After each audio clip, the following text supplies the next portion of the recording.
Once again from DPL Surveillance Equipment. We're a full service surveillance and security equipment company. We have lifetime guarantees and warranties on all the products. We have 24/7, 365 tech sales and customer support. The largest inventory of items that not only can you buy, but you can rent as well. We have a layaway program, video library stocked full of videos where you can review different products, things that we offer, articles and blogs and all sorts of things to educate you about not only surveillance and security, but a lot of other different topics as well. Now, this particular session today focuses on something a little bit different as compared to surveillance and security or even counter-surveillance. We're going to talk about a recent Supreme Court ruling involving American Express. Now, American Express has won this particular Supreme Court ruling. And what was going on was MasterCard and Visa actually won their cases in that they were allowed to maintain their franchises as far as keeping merchants from offering incentives and discounts, etc., to steer customers away from those cards. So that was a major victory for MasterCard and Visa. Okay, but lately, and American Express had held out mainly because its own card.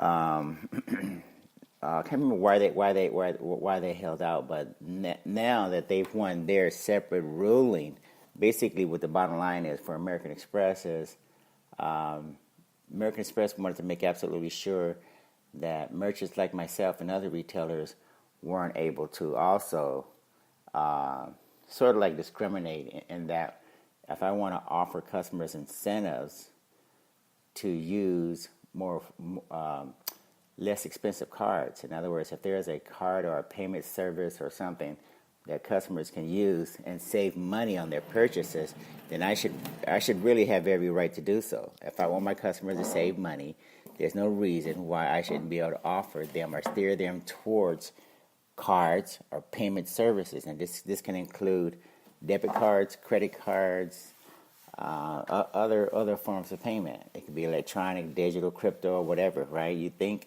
that shouldn't be an issue.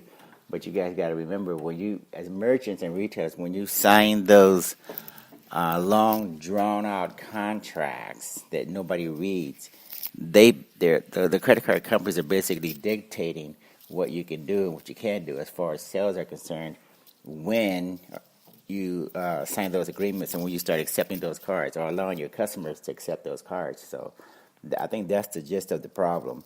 We are locking ourselves into some agreements that are very, very anti-competitive in nature. So what's happening is, just so you guys will know, since American Express won their Supreme Court case just a few days ago, basically, now we have to deal with the idea that because of the contract that we sign when we deal with American Express and MasterCard and Visa and Discover and the rest of those guys, they basically get to tell us what we can do, what we can do as far as how we treat customer transactions, particularly when it comes to credit cards, those credit cards and such. And they are, one stipulation, the most important thing is just that you can't tell your customers that there are cheaper alternatives. You can't give your customers any type of information that tells them that you can save money if you don't use this card versus that card, which is kind of insane. And initially it was thought that MasterCard and Visa and probably Discover were going to suffer as a result of this. This was a win. People thought this was a win for American Express exclusively and not so much for the other guys. But basically what's going to happen is that over the short term,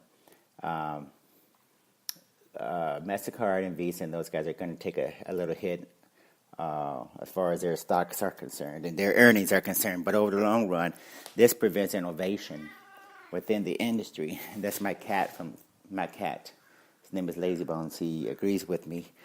So he's telling you guys as well. Innovation coming out of the payment services industries, particularly with the big credit card companies, is going to, they're basically going to keep up the status quo in that they're not very good at innovation at all. They're not very good at creating services or products that basically keep us up to date and in the 21st century. So this is a major problem that I see, and that again, going forward, you won't have as much innovation coming out of this industry, mainly because MasterCard and Visa and American Express, they really don't know how to innovate. You probably can't think of very much in terms of innovative products that have come out of that industry in a long, long time. That's basically because they don't want to do anything differently as compared to what they've been doing, And see, consumers are pretty much hooked on those rewards points and stuff like that, even though that's basically a bribe or whatever to get everybody to keep using those cards. Because outside the United States, what actually happens is you have very low discount fees. On average, in Asia, for instance, you have 0.6 discount or transaction fees. That means most retailers and merchants save a lot of money, and therefore our overhead goes way, way down, particularly outside of the country where you save a lot of money on merchant discount fees. So we don't have to pay as much money to all of these credit card issuers, which means that you can save money all the time on everything, pretty much. But see, a lot of consumers in the United States aren't very savvy when it comes to the trade-off in terms of, if Amazon gives you 1, 2, 3% rewards, people feel like they're in heaven, not realizing that that's basically a bribe or blackmail to keep innovation out of the sector. They want to see the major credit card issuers. They don't want innovation or any competition in this area because it's very lucrative for them. So they rather reward the customers rather than deal with the long-term problem of lowering discount fees for merchants. Because once you open that door to allowing for competition, allowing for innovation, what could happen is cryptocurrencies, Bitcoin, Apple Pay, Venmo, all of these other services that are coming online, and again that are gaining more and more traction. They are actually going to bring about more innovative products, more innovative services when it comes to payments. So rather than have more choices, this Supreme Court ruling could start to limit and stifle competition, mainly because, again, the Trump administration, I think, and the people in the White House right now are pretty much pro the status quo, and they don't want to buck up against the credit card issuers. There's some very intensive lobbying organizations on Pennsylvania Avenue in Washington, D.C. that represent MasterCard and Visa and American Express and Discover and those guys. And they actually, those lobbyists don't want anything to change pretty much. So that's why we don't have any real innovation coming out of MasterCard and Visa and American Express and Discover. It's because they rather keep the status quo. The politicians are paid off, and that's how innovation is stifled. But outside the United States, that's where you're going to see major innovation, major changes. People are paying most everything electronically through apps on their phones, peer-to-peer. A lot of it's going to be decentralized. But you have so many creative developments when you have competition. So anyway, we just want to let you guys know there's an American Express Supreme Court ruling that basically is a win for American Express, a lose or loss for merchants and retailers, and actually consumers. But the consumers in the United States aren't that savvy, aren't that smart. A lot of them just are working every day, which is fine to work every day, hourly or whatever. But you don't get a chance to really delve into these topics and understand the subject matter and understand what's going on outside of just commuting back and forth, going back and forth to work and surviving.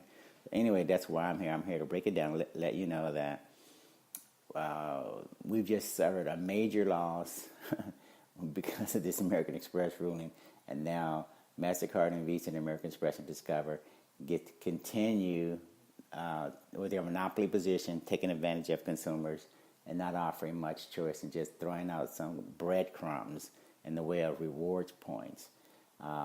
But we need to keep pressing forward. Make sure you understand Bitcoin. Make sure you understand cryptocurrencies. Try to understand and talk about blockchain. Go to meetups, etc., so we can change the payment systems so that we don't have to worry about being beholden to a monopoly, a cartel that's basically going to keep innovation out, keep us locked into this money-losing business model whereby consumers get a chance to abuse their credit card privileges, chargebacks are going through the roof, delinquencies on credit cards are going through the roof, even credit card companies are seeing themselves betrayed by their own customers because when people misuse their credit cards, they don't respect the privileges associated with it, so they don't pay the bills on time because everyone says consume, buy the new car, buy the new boat, buy the new suit, whatever it is, and pay it back later, right? So there's a number of things that have to change, and hopefully consumers, particularly in the United States, will wake up and understand. Look, we have some choices. We just need to understand them and educate ourselves on them, and take a look at Bitcoin, cryptocurrencies in general, Litecoin, Ethereum. There's a few choices out there, but definitely step away from the cartel of Visa, MasterCard, Discover, and American Express, and understand why that's doing more harm than good, particularly in the United States. So you guys wake up and have a great day. We'll talk later. Bye.